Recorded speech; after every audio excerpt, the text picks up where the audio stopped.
Hello, I'm Esther Gidou-Ewart. It's Monday, November 21st. This is Africa 54.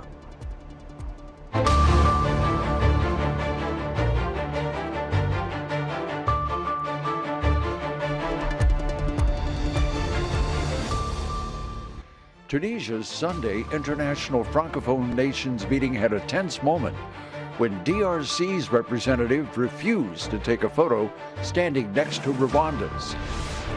Egypt's UN COP27 Climate Conference produced a loss and damage fund to help developing nations deal with weather extremes, as VOA's Heather Murdoch reports. Now that the U.S. midterm elections are over, all eyes are on the 2024 White House race. All this and much more on today's Africa 54.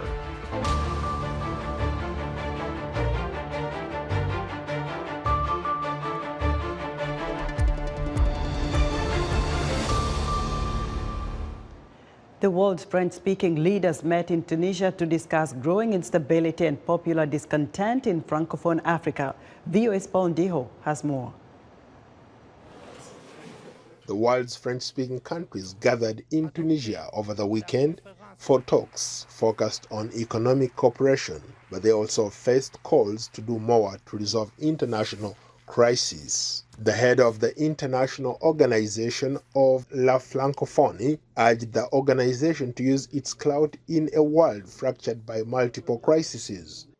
Nous sommes en route vers une francophonie. We're headed toward a francophone of the future, modernized, much more relevant. Donc, en plein changement, ce n'est pas facile non plus. Et surtout, so during change, it is not easy either. And above all, we feel an obligation to offer our fellow francophones les fruits du travail the fruits of the organization's work. We feel an obligation to give more hope to francophone youth. De donner plus d'espoir à la jeunesse francophone, puisque 30 heads of state and government, including French President and Senegalese Presidents Emmanuel Macron and Macky Sall, along with Canadian Prime Minister Justin Trudeau, attended the summit, held on the resort island of Djerba. The organization, whose annual budget is under 100 million euros, has been accused of being powerless in the face of fraudulent elections, power grabs, and military coups in Mali, Guinea, Chad, and Burkina Faso. The meeting on Saturday came as international calls mounted for rebels to lay down their arms in the Eastern Democratic Republic of Congo, where there's been reports of intense fighting. The event is a diplomatic boost for Tunisian President Kais Saied, whose government has faced international criticism since a sweeping power grab last year. French President Emmanuel Macron was asked to respond to critics who say France exploits historic economic and political ties in its former colonies to serve its interests. I'm no fool. Many influencers, sometimes speaking on your programs, are paid by the Russians. I know that very well. We know them, and they keep repeating that discourse. They haven't experienced colonization and don't know what it is. But they are doing that because it's a political discourse. And because several powers, who want to spread their influence in Africa, are doing this to hurt France and its language, sow doubts, and pursue certain interests above all. You only have to look at what's going on in the Central African Republic or elsewhere to see that the Russian project underway there, when France has been pushed aside, is a project of predation. France, the former colonial power in most of Western and Central Africa, has long-standing military ties across Francophone Africa. French troops were stationed in Mali for a decade as part of a counter-terrorism operation, but critics describe France's operation as a failure and blame it for destabilizing the region further. Paul Ndiho, VOA News, Washington. Kenyan President William Ruto says that East African troops will enforce peace in Eastern Democratic Republic of Congo, which is in the grip of an offensive by the M23 rebels. Kenyan troops deployed as part of an East African community force recently arrived in the volatile region. The regional force will enforce peace on those who are hell-bent on creating instability, according to Ruto. The Kenyan president says he is aware that there are already peacekeeping forces present in eastern DRC, alluding to the 1,000-strong UN force, but suggested that East African troops would be more forceful. We are committed under the East Africa community to do whatever it takes to support His Excellency the President, to support the government of DRC and the people of DRC so that we can have peace in this country. It is in our interest, collectively and individually, that we have a peaceful region. The fighting has reignited regional tensions, with the DRC accusing Rwanda of backing the M23, a claim Rwanda has repeatedly denied. More aid arrived in Ethiopia's Tigray region following the signing of a truce earlier this month, calling for unhindered humanitarian access to the war-torn northern region. Officials say 14 humanitarian aid trucks arrived Sunday, including several carrying desperately needed fuel and food aid from the UN's World Food Programme. Tigray is in the midst of a dire humanitarian crisis, the result of 2 years of restrictions on aid. Catholic missionary Father Alfred told the Associated Press that hospitals were yet to receive adequate medicine supplies. If this is continued, I think that it is very good. But this seems to be the first step. Medicines also, the hospital says that it is not yet enough. The ceasefire deal struck in South Africa with the backing of the African Union also calls for the restoration of services to Tigray, although the region still does not have access to the internet, phone and banking services. Now, you all know we are watching what's happening in Doha, Qatar, and joining us now from Senegal, Dakar, is Abdurrahman Dia. Abdurrahman, welcome to Africa 54. Thank you, Esther. You know, today is your day. Senegal is going to be playing versus Netherlands. What is the mood in Senegal? Well, Esther, you would expect that people would lower their expectation after Sadio Mane's injury. As you know, he will not be taking part on this tournament. But actually, people are very hopeful, especially after watching yesterday's game between Qatar and Ecuador, which Senegal will play next. Today they are playing the big fish, if you may say, the Netherlands.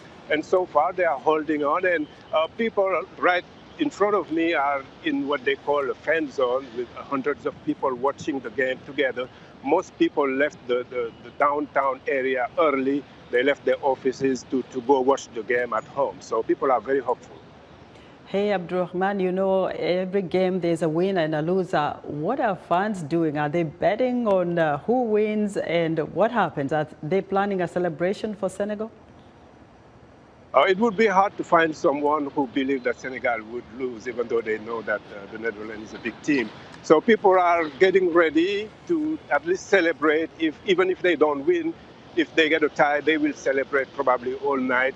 And if they lose, it won't probably be a celebration, but they are hoping that they will win against Qatar and then against Ecuador, which would give them the chance to go to the next round. But we are not there yet because, as you know, it is football.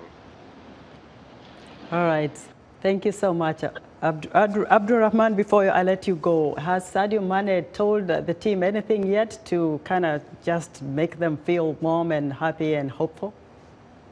Absolutely. He published a post on the social media basically saying that he's with them and he has seen the kind of support that, you know, all Senegalese, including his team member, are sending to him, and he's praying for them, watching the game, basically being like a #1 fan. So, you know, he's not there, but basically he's there in a way. He's there in spirit, right? Thank you so much, Abdurrahman. Abdurrahman Dia reporting for us live from Dakar, Senegal. And as the World Cup gets underway, former Ivory Coast star Yaya Toure says African teams are facing a tough challenge.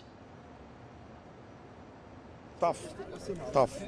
Senegal looking okay, but others, Cameroon, Brazil, Serbia, and Cameroon, they have a group, Brazil, Serbia, and another team. And it's quite tough, you know, all the group are tough. All the group African team have been in is tough. Only Senegal have, okay, Qatar, Ecuador, and Holland. That can be, but the rest is tough.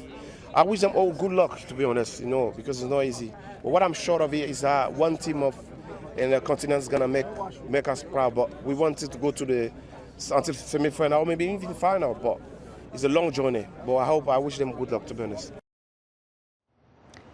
And we'll be right back after this short break.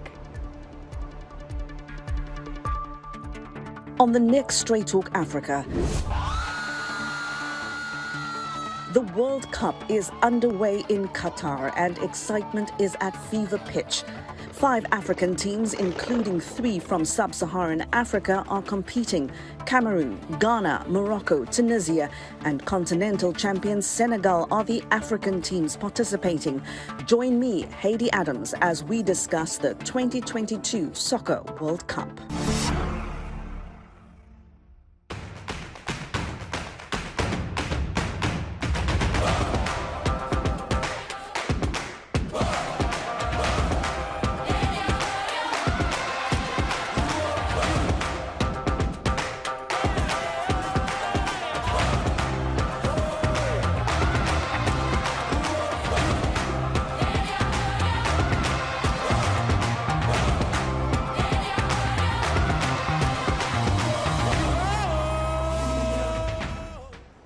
In other news, the Norwegian Refugee Council says the nearly 150,000 children displaced by violence in jihadist-torn Mali have no birth certificates and could be denied education as a result.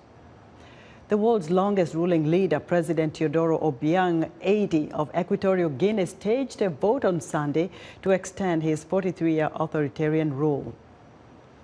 And a South Africa appeals court says that former President Jacob Zuma, 80, was unlawfully given medical parole from a jail term last year and should return to prison to complete his sentence.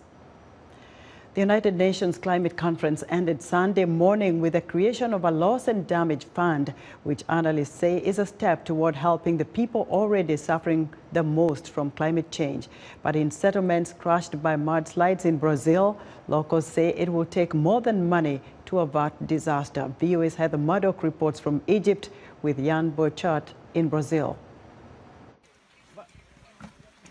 In 2020, dozens of people were killed as heavy rains triggered a mudslide into this impoverished settlement in Brazil.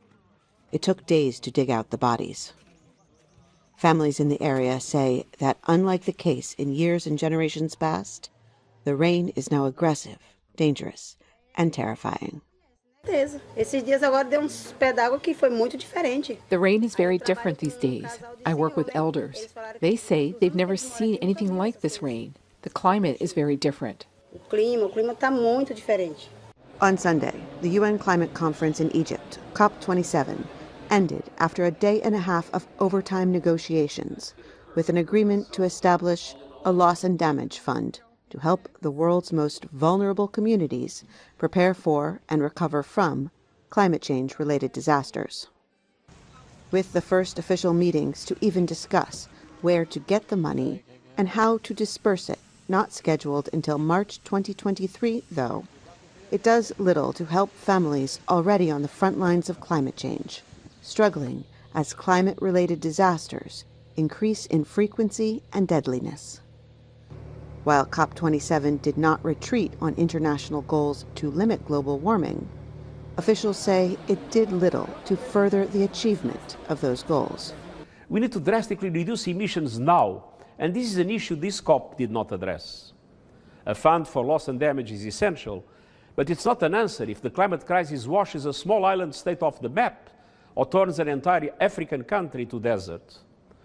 In Guarujá, Brazil, locals say the problem is threefold. The climate is changing rapidly, people are destroying the environment, and they have no money to recover after a disaster. Climate change alone may not have caused the deadly mudslides, they say, if the mountains had not been stripped of trees and bushes. This is what happens when nature gets angry for what people do to it. These are the consequences. Nature is revolting, he adds, for decades of deforestation and the neglect that have already led the world to warm more than 1 degree Celsius, a trend he hopes international negotiators can slow down, because it is already too late to reverse it. For VOA, Heather Murdoch in Sharm el-Sheikh, Egypt, and Jan Boisha in Guarujá, Brazil. U.S. authorities say a 22-year-old gunman opened fire Saturday night, killing 5 people and wounding 25 at a gay nightclub in the western city of Colorado Springs, Colorado. The man was subdued by other patrons at the club before police arrived. Police say 2 weapons, including a long rifle, were found at the scene. Investigators are still trying to determine a motive for the shooting. Authorities are looking into whether it should be prosecuted as a hate crime. With the U.S. midterm elections over, the focus now shifts to the 2024 presidential race. VOA's Michelle Quinn reports. And we will make America great again. Thank you very much. God bless you all. Last week, former President Donald Trump announced he was making another bid, his 3rd for the White House. Just days later, the Biden administration's attorney general named a special counsel to investigate whether Trump had a role in the riot at the U.S. Capitol on January 6, 2021, and whether he held classified documents after he left office 2 weeks later. I'm here today to announce the appointment of a special counsel in connection with 2 ongoing criminal investigations that have received significant public attention. The announcements come after the U.S. midterm results. Democrats surprised many by holding onto a slim majority in the Senate. The Republicans won control of the House of Representatives, but by less than predicted. Still, a split Congress means it will be harder for President Joe Biden, a Democrat, to pass legislation in the last 2 years of his term. I'm proud to announce the era of one-party Democrat rule in Washington is over. Some Republicans noted that candidates backed by Trump didn't do as well as expected, given Biden's perceived weakness. Since midsummer, as inflation concerns grew, Biden approval rating has hovered under 40%. Some Republican leaders say they oppose Trump as their party's presidential nominee. We probably lose the White House with Trump, and if there's someone not named Trump, my guess is we win the White House. Over the weekend, after 15 million people voted in a Snap poll, Twitter CEO Elon Musk reinstated Trump's account. The site had banned Trump in 2021 after the rioting at the Capitol. But for now, Trump, according to reports, says he is sticking with his social media platform, Truth Social. Michelle Quinn, VOA News. Nigeria's plan to replace its naira currency with new designs to reduce excess cash and to fight counterfeiting, inflation, and crime has led to a rush on U.S. dollars. Timothy Obiezu reports from Abuja. The Nigerian currency exchanging quickly for the United States greenback on a widely used black market in Abuja as citizens try to hedge their assets against devaluation. It's been a growing trend since late October when the central bank announced a plan to redesign the 200, 500, and 1,000 naira bills. Authorities said the new notes will begin circulating as early as mid-December, and citizens have until January 31st, 2023 to exchange old bills or they cease to be legal tender. So people are rushing, coming in and going out.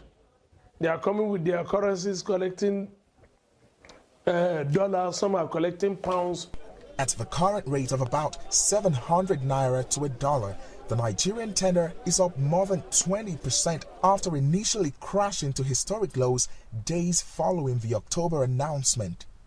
The Central Bank of Nigeria, or CBN, says the move will help authorities regain control of the local tender, address counterfeit notes, help curb inflation and crimes, or illicit financial flows. The central bank says more than 85% of currency in circulation is not flowing within commercial banks. But experts fault the timing of the scheme, citing the Yuletide and Nigeria's elections weeks away.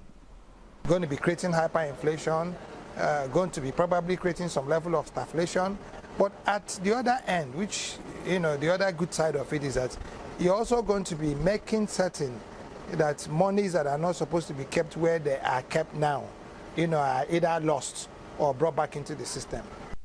A Bloomberg report says the International Monetary Fund has advised Nigerian authorities to use caution so that citizens do not lose confidence in the local currency. CBN officials sought to assure citizens. Although global best practice is for central banks to redesign, produce and circulate new local legal tender every 5 to 8 years, our existing series of banknotes, the Naira, has not been redesigned in the last 20 years. The bank remains resolutely determined to achieve the objective of its mandate. And that includes commercial banks operating on weekends and the central bank working with mobile money agents to ease the process for deposits in underserved rural areas through mobile money agents. According to the World Bank, more than 40% of Nigerian citizens are unbanked. Okengu sees an opportunity. Now, for me, the timing might be wrong, okay? But what has happened after, with what the CBN now is coming with as policy of engagement, I'm beginning to see some silver linings. In October, national figures showed Nigeria's inflation hit its highest mark in nearly 2 decades at nearly 21%. Many are hoping CBN's decision turns things around for good. Timothy Obiezu for VOA News, Abuja, Nigeria. Senegal's march. Just a moment. For almost 2 decades, the Chinese government has been exercising its soft power through Confucius Institutes at universities around the globe, while universities in the US and other Western countries have been closing these institutes in recent years. The trend is reversed in African universities, where more Confucius Institutes are opening their doors. Kate Bartlett reports from Cape Town, South Africa. Tai Chi, an ancient martial art, is ushering in the newest Confucius Institute in Cape Town. This institute, sponsored by the Chinese government, is the most recent to open in Africa, where some 60 Confucius Institutes are operating. Students can learn Mandarin and Chinese culture. This institute also offers classes on traditional Chinese medicine. The opportunity to travel abroad excites 20-year-old student Jaden Bitterbos, who studied Mandarin in high school. But if I really had opportunity to study in China, I would really take it. This Confucius Institute at the University of the Western Cape is the 6th to open in South Africa and is one of more than 500 worldwide. While the number of these institutes are increasing in Africa, the reverse has been happening in the US and other Western countries. The US and some academics say the institutes interfere with free speech, where some faculty may even self-censor on topics critical of China. Cobus van Staden is with the China Global South Project in South Africa. So if a university, for example, invites a Tibetan representative, then they might get pushback from the Chinese embassy, and now they might also get pushback from the Confucius Institute. In recent years, more than 100 of the centers have closed on US campuses. Sweden and Finland have also shut the doors of their centers, and earlier this month, the British Prime Minister promised to close dozens of Confucius Institutes in the UK. Western governments see the Confucius Institutes as propaganda machines for Chinese leader Xi Jinping's ideology and the Communist Party that provide Beijing's perspective on how its government works. How political systems work, how politics work between China and other places. And because we're in the Xi Jinping era, those tend to be highly informed by Xi Jinping thought and by official talking points within the Chinese government. To which extent one sees that as malign propaganda, it's very much up to the local context. My response is very simple. all the universities, almost all the universities are sponsored by the Chinese government. So if you don't want to do anything with the Chinese government, then you can't collaborate with the universities in China. Beijing has also gained increasing influence in South Africa over the years. China is the country's largest trade partner. The University of the Western Cape's Director of International Relations, Umesh Bawa, says he had been warned by some Western partners that Confucius Institutes could be a Trojan horse, but says he is not concerned. We're very clear about what partnerships we make, and like everything else, we be cautious. We don't do partnership with people who do not share our values. Zeng says this Confucius Institute's curriculum is heavily scrutinized by local South African faculty. Kate Bartlett for VOA News, Cape Town.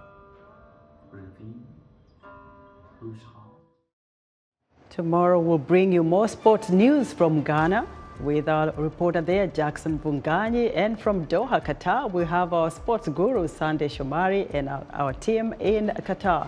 We'll bring you the latest on sports, so stay with us, stay tuned. We'll let you know which African teams are playing, what they're doing. Of course, we wish them the best.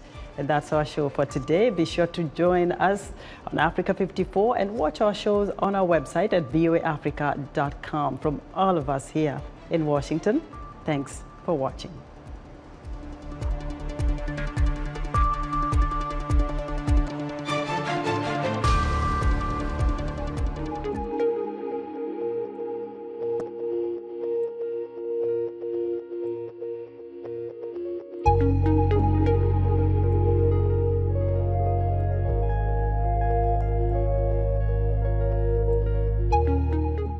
The post-Cold War era is over. There is a competition on now to shape what comes next. And technology is at the heart of that competition. It is going to retool our economies. It's going to reform our militaries. It's going to quite literally reshape our lives.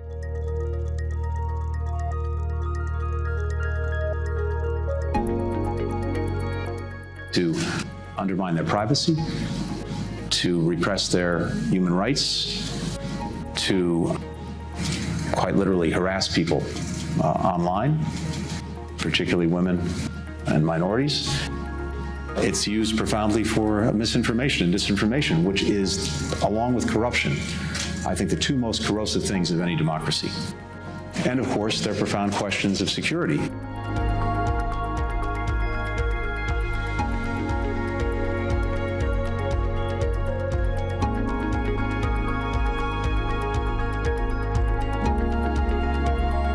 Technology is neither inherently good nor bad. What we make of it is, and that's our challenge together.